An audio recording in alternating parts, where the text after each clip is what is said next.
All right, this is Notes Economy.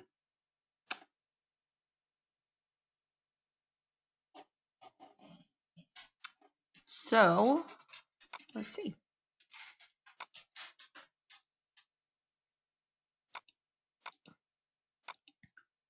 So this is the definition of economy, and it is, these words that I picked out are the ones that you kind of need to focus on. So this one's going to be wealth and resources. So it's not just the money, it's also if you have certain things that mean that are like investments or could be money. So we could say, for example, oil, the amount of oil that we have would be part of the economy. Anything for trade, let's say cars, maybe even being traded internationally.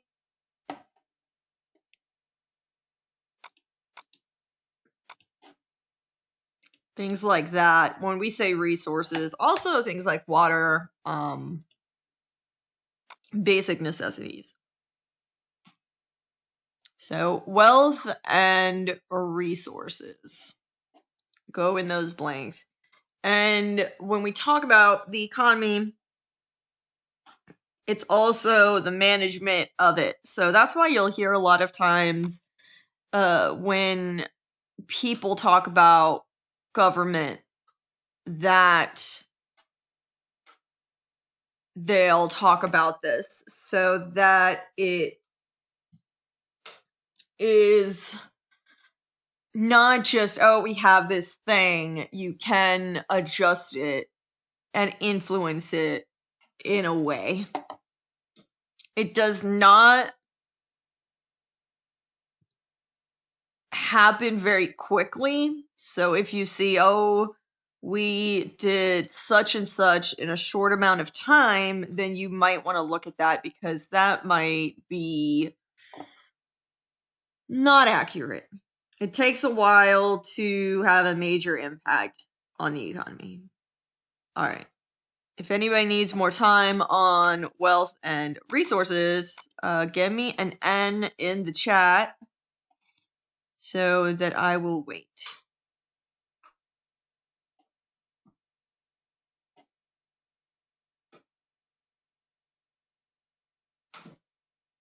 Okay.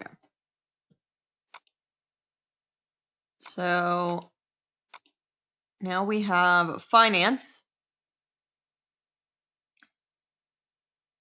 the management. Be careful on that spelling. Remember for spelling, if you need help a little bit, to just put a space after the word. So that way, if I spell this wrong, is that a word? That must be a word then. Let's see. There. So if I put a space, it'll underline it in red, and then I can change it. All right, so of large amounts of money, especially by governments or large companies, and provide funding for a person or enterprise. So to provide money, funding is money, right?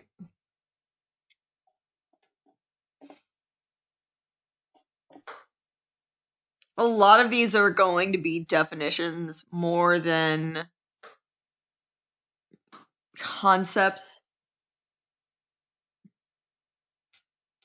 And I feel like a lot of them don't make as much sense until you're kind of participating in the economy, especially once you're in once you're heavily influenced by money, saving it, spending it, having a job, that kind of stuff. All right, who needs more time on management and funding?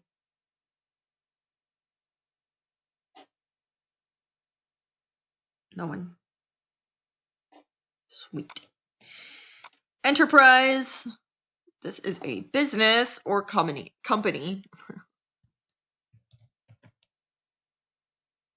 normally a large one. This is not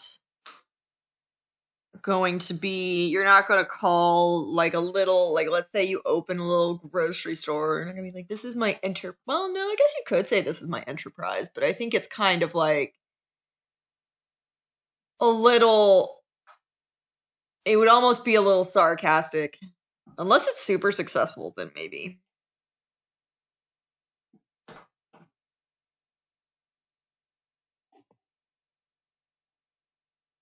Yes, business.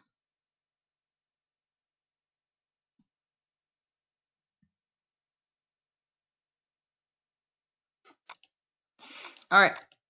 These are kind of the theories. So this is really an idea, and no one is able to achieve it in a complete way. I don't know, socialism maybe. But socialism, you would want like a 50-50 situation of public businesses and private businesses for it to be like right down the middle. And I think a lot will fall short of that. I think when I looked up the United States one time, I think we were at like 30 something percent. And you want to think of these in like a kind of spectrum. So on one end is capitalism, and then on the other side is communism, and then in the middle is kind of everything in the middle is socialism. It's just kind of a degree of how socialist you want to be. And we would be in the like 30% range, and then there's some other European countries that are more in the like middle.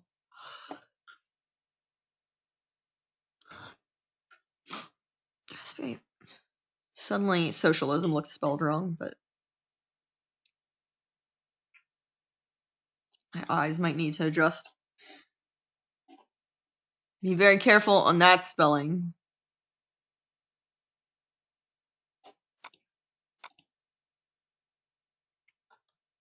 Okay. An economic and political system in which a country's trade and industry are controlled by private owners for profit rather than by the state or the government. This means that you only have private businesses. All right. You don't have, so you would not have public school. You would not have a state police force. You would not have anything that the government or your like you would essentially, if you went for true capitalism on the complete one side of this thing, then you should not have any taxes. Except for, no, maybe a sales tax. Maybe. To run, or just a little bit. Just enough to run the government, but everything would be privately owned. So you would have a privately owned police force. You would have privately owned fire stations. Your hospitals, all privately owned. You would have to go to a private school. You would have to pay for that the way people pay for it now. So capitalism works well for people with money. It does not work well if you are in a difficult situation. A continuous difficult situation. So it is normally easier to make money because you don't have to give any money up.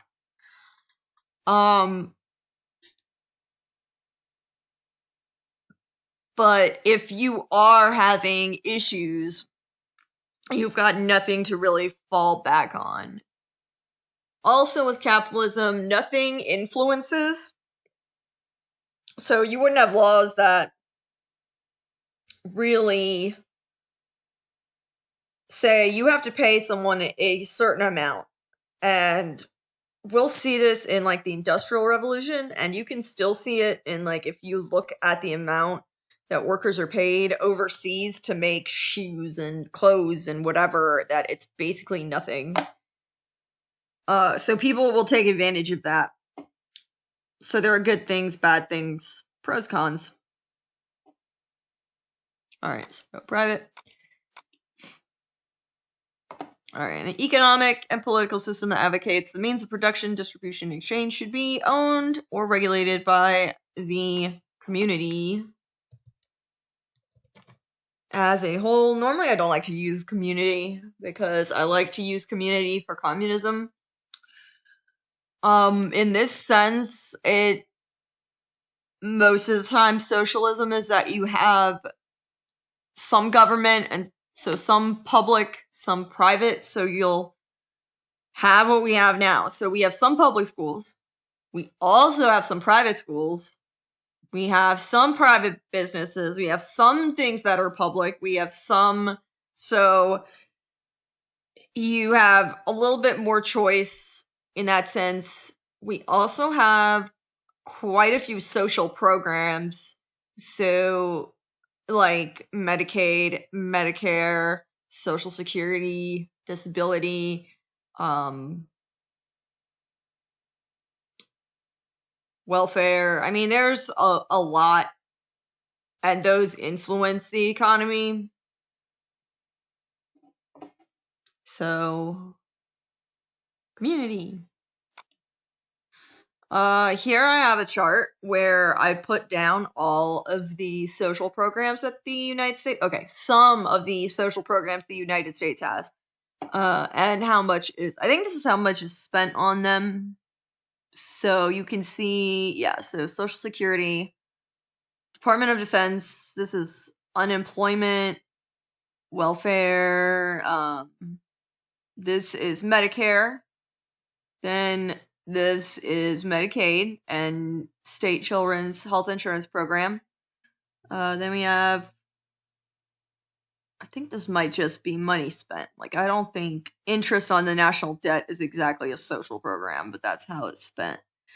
I also think the Department of Defense is kind of iffy. That's not really a social program. So any of the departments, I don't think I would count. But transportation, let's see, department.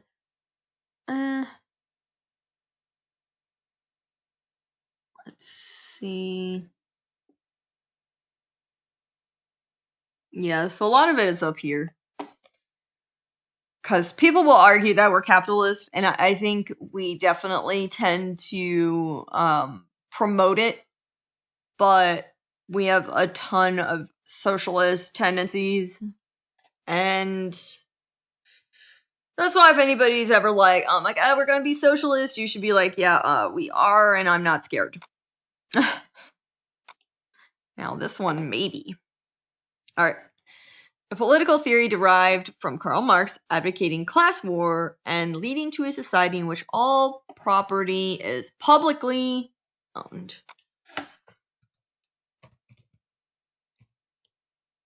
And each person works and is paid according to their abilities and needs. So the idea is everybody works, you put your money together, and then you separate it out to give it to everyone, so that if you are in, let's say, a job that would normally not provide a large amount of either support or money, then you would kind of be supported by professions that might make more. And really, true communism would advocate for no money at all.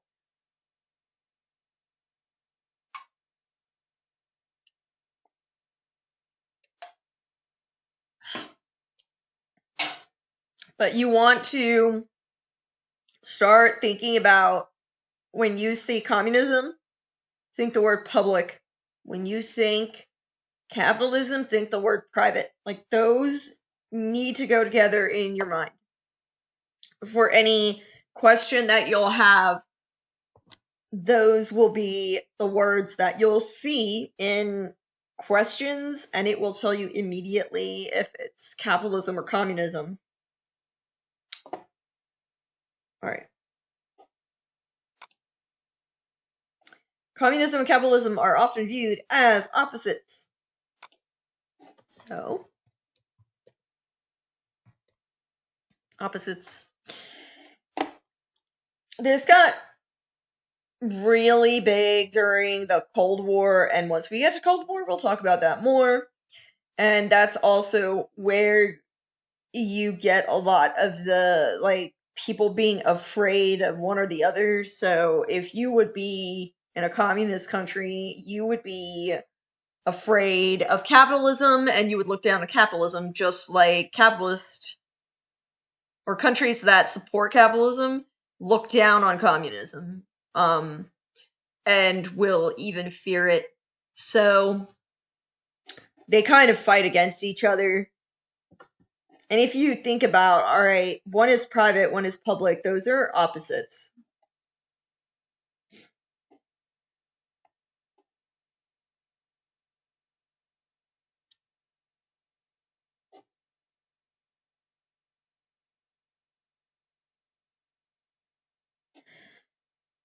Okay.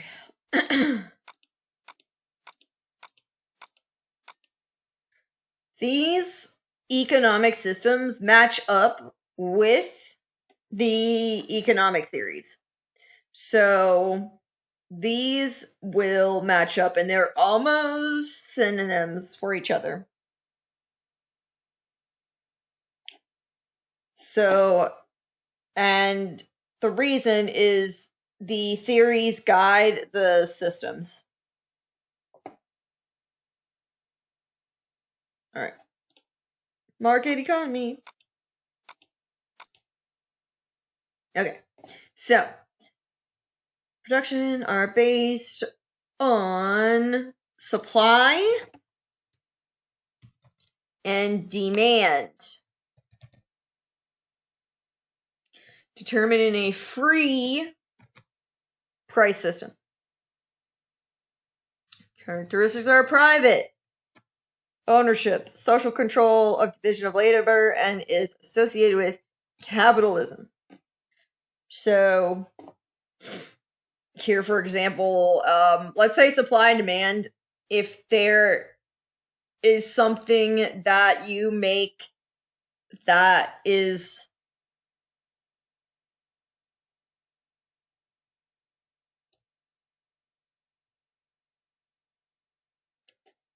I stop presenting?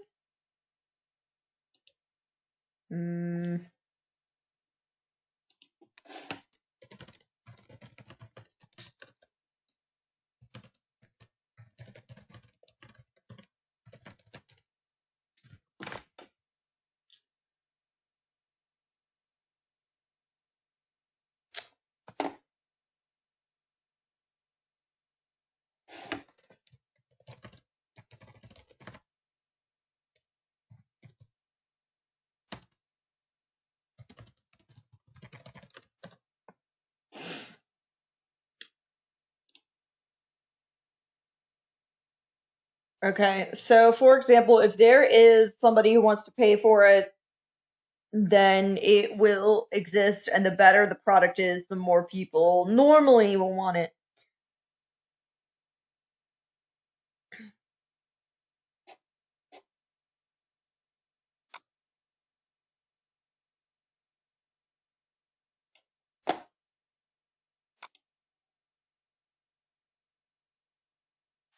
Anybody else in the meet not see me presenting? Go to the chat and let me know. Okay. Okay, good.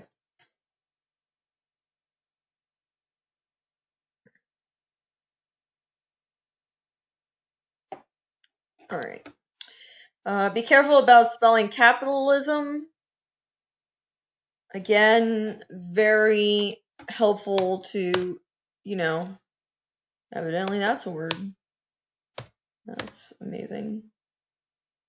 That's a word? No. Lies. There we go. Normally that space helps. But also be careful with these little words because sometimes you'll type them kind of fast. Like maybe supply, you leave out, you don't put 2 P's or you'll put 3, so be careful.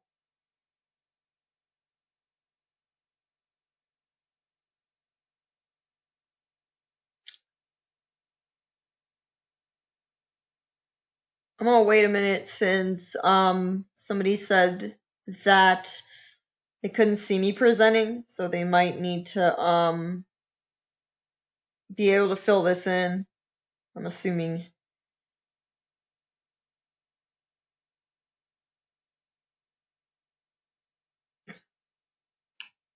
Capitalism puts a lot of, and market economy puts a lot of pressure on the individual, and you can't blame anyone in this sense except for yourself. So if your product, if people stop buying it, then you have to fix it. You can't blame it on something else. So you either have to make it better, you might have to reevaluate what product you are putting out there.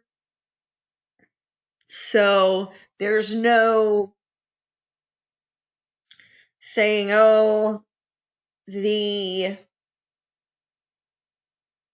government like influenced my business in a sense with whatever it happens to be, whatever excuse you want to come up with. There's definitely things that happen, but you have the ability to adjust it. Now that's if I'm talking a completely free market economy that's not restricted. Let me ask this. Does anybody need more time to on market economy? Let me know in the chat.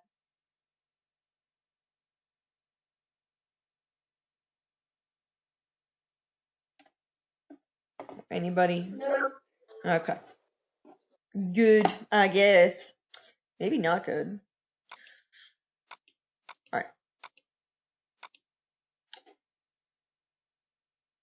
Mixed economy is probably shorter because we just think about it in the sense of it mixes market economy and command economy. So if you know what market economy is, well, command economy is, then you know that mixed is a mixture of the two. So you have private and public enterprise, so private and public businesses. You will have some diplomacy. You will have, in a sense, labor can participate in managerial decisions because they are, how do I say, valued a little bit more than the product. So without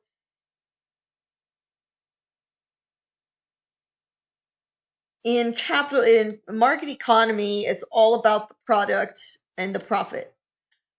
In mixed economy, you have some focus on the people who are supporting, like who work for you in a sense, and they can influence products and services more so, I guess, than in capitalism in a sense. All right, and it is associated with socialism, which if we think about that capitalism and communism mixed together as socialism, then this makes sense as well.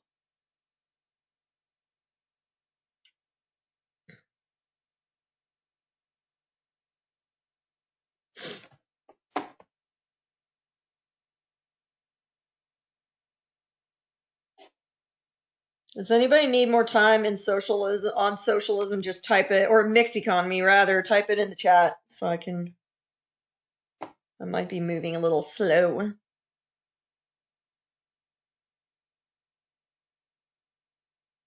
Okay.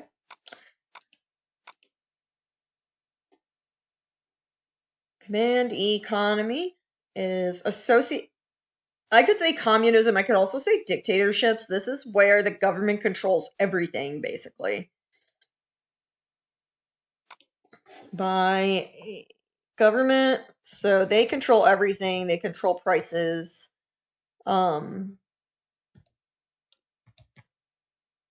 You'll see the word central a lot. Think about the government, I guess, as being the center.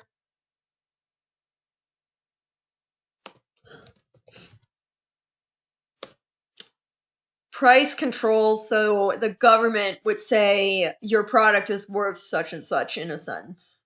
And you couldn't say, oh, I think it's worth this. And you couldn't up the price or lower the price depending on if more or less people needed it. The government would decide that in a sense.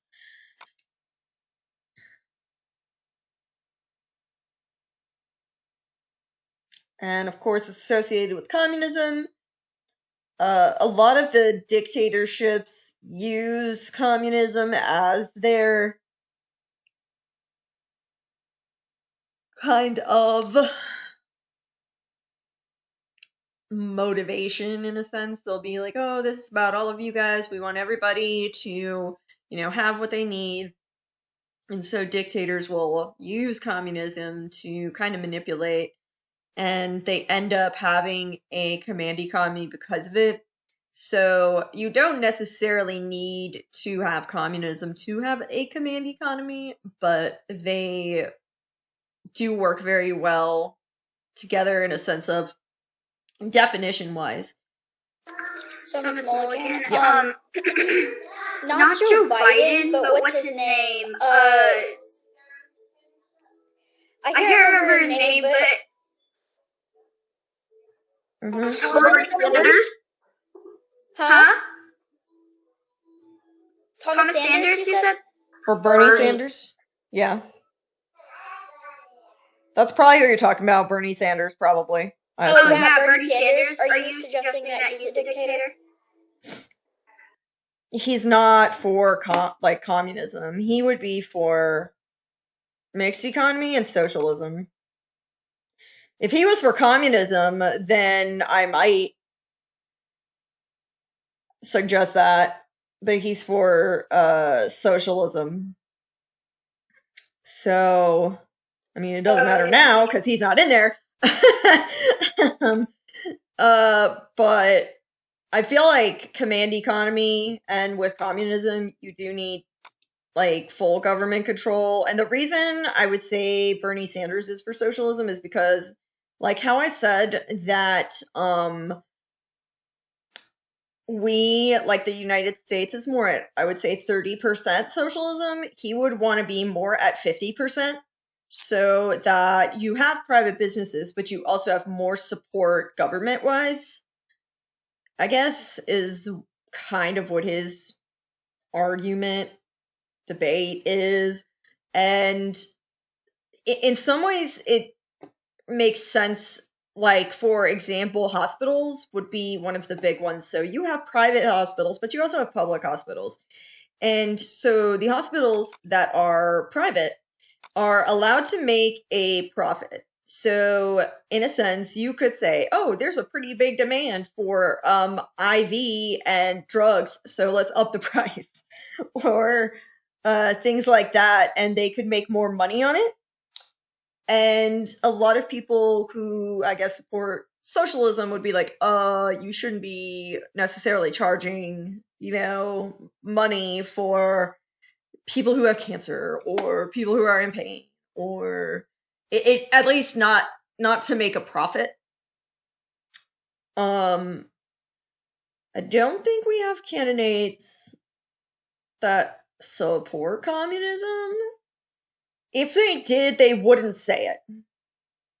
They wouldn't say it, and they wouldn't say it because communism has a very negative connotation because of the Cold War, and also because a lot of countries well, I don't think you could do communism right. I mean, that's just me.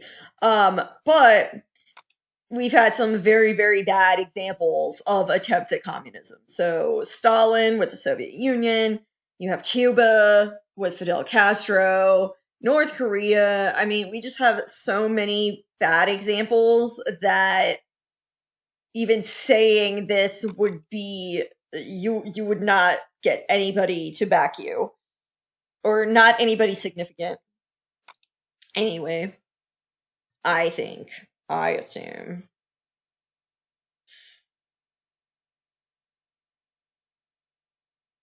I'm not sure if he would go beyond 50%. There would definitely be some, I think, that would try to push for even more, like, socialism, to where it's over 50%. So that there are more public businesses than private. But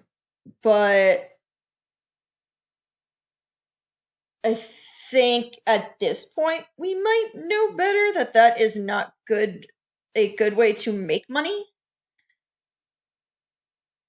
So you kind of get stuck. At least I think. I mean, there's always going to be somebody who supports something out there.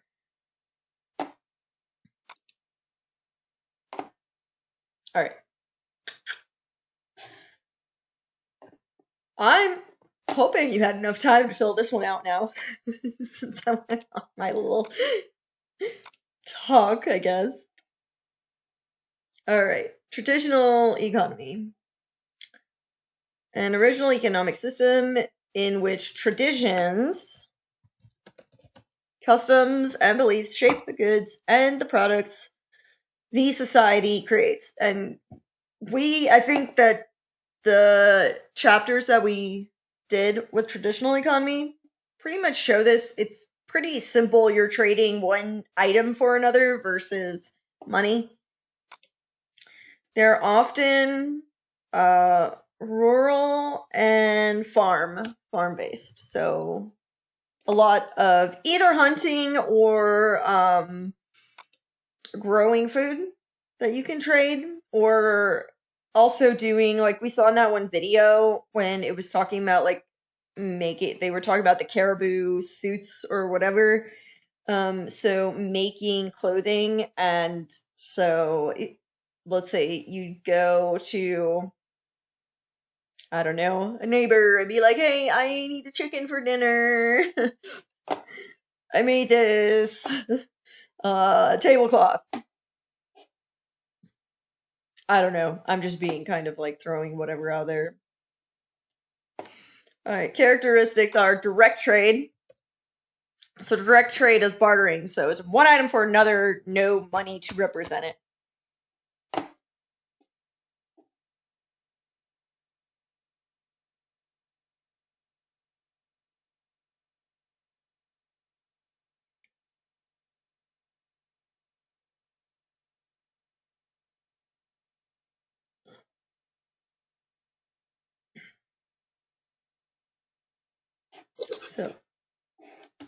So traditions, farm, direct. I think I did make it that anything that is plural, I will count things correct if they are missing the S, because I thought that I could predict fairly easily. So you could probably, even though if saying tradition might not make sense, if it's plural, it does not, it won't mark it wrong.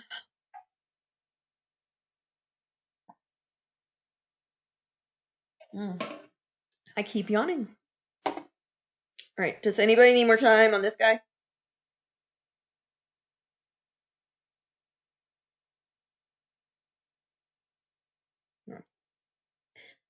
Supply and demand. Okay. All right.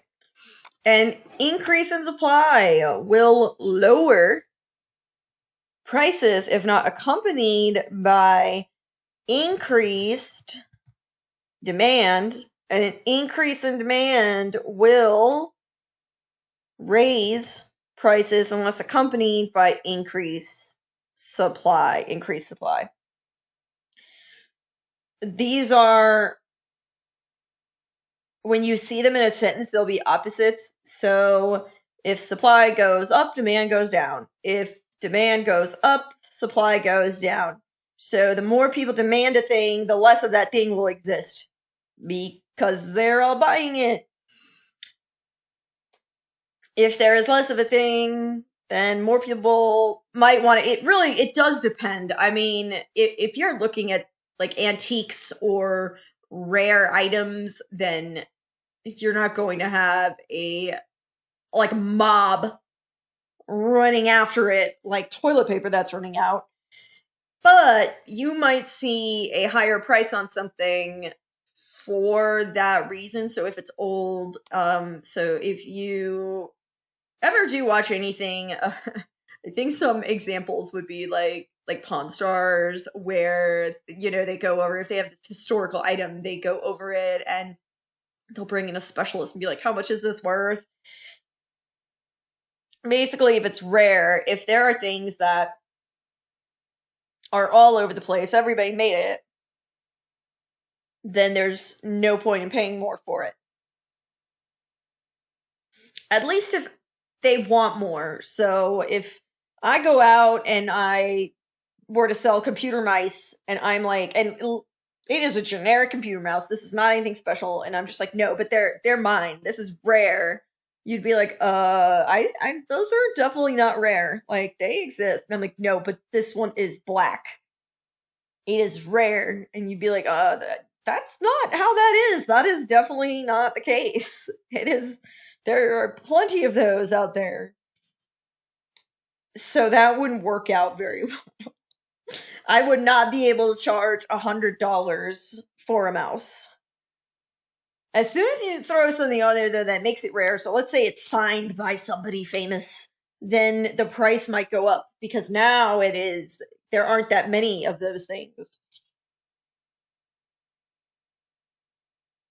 You could influence supply and demand by manually making things more rare or more difficult. So let's say oil is a good one because there was a time when let's say oil prices went down significantly because there was a large supply, and the Arab countries, they could have stopped pumping for oil and they could have decreased the supply to keep the prices from going too low. But they ended up not doing that, but they could have done that and influenced the amount, the cost. You'll see oil prices go up. So gas prices will go up when there is less oil and gas. So if there's a leak, all of a sudden you'll see it go up because there'll be less and less. And basically the gas stations will be like, oh, we gotta kind of discourage people from getting this. Otherwise, they're all going to come and, and we'll run out. Okay. I think pretty much last slide, except for one question. So, a system that relies on monetary prices being set by supply. Okay. No. Supply and demand. And so here we've got this little girl who's sitting here and she's got one cup of lemonade, and basically she's like, I know it's pricey, but I only got to sell one and she'll make $1 million. And the dude is like, That's kind of what I'm talking about. Like, you could go to other lemonade stands and this is not going to really probably work. I'm gonna scoot up to here. I think we do only have, what? Oh, we have 2. Okay. All right.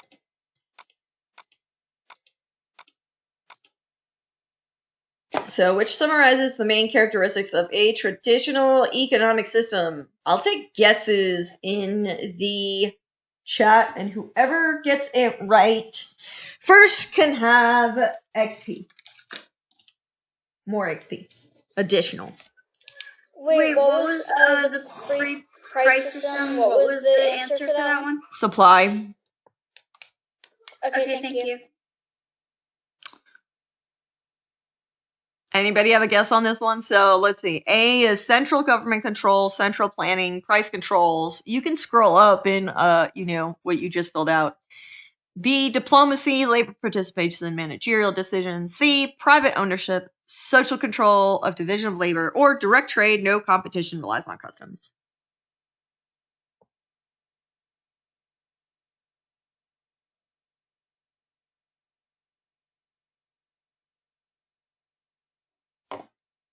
No guesses. All right, so I'll tell you the answer. The answer in this case is direct trade, no competition, relies on customs. So this one is right there.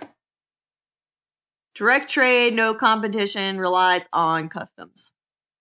And I think I made this so it doesn't shuffle, so it should be the same. For number 3, I think it's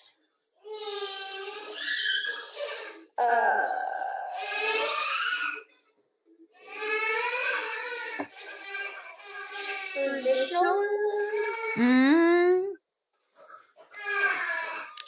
So there's words that need to stand out. Well, there it is. It's going to be an interesting recording with me screeching. It's capitalism because of he's focusing on business and innovation, and he wants people to make a lot of their own money.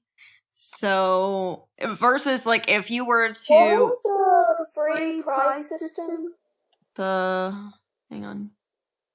Supply.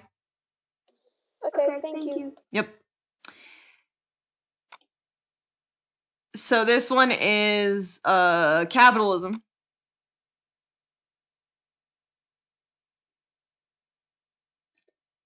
Just think in private, but they're all about the money. They're all about the business. They don't really care that much about like helping people like out of the goodness of their hearts. And that's not saying though, it's not like being like, oh, capitalist people are evil. I mean, they might be. I don't know. Whatever. But their focus is different. And that is kind of the key. Let me paste. I'm going to paste this as the answer into the chat so that. And so number 3 is.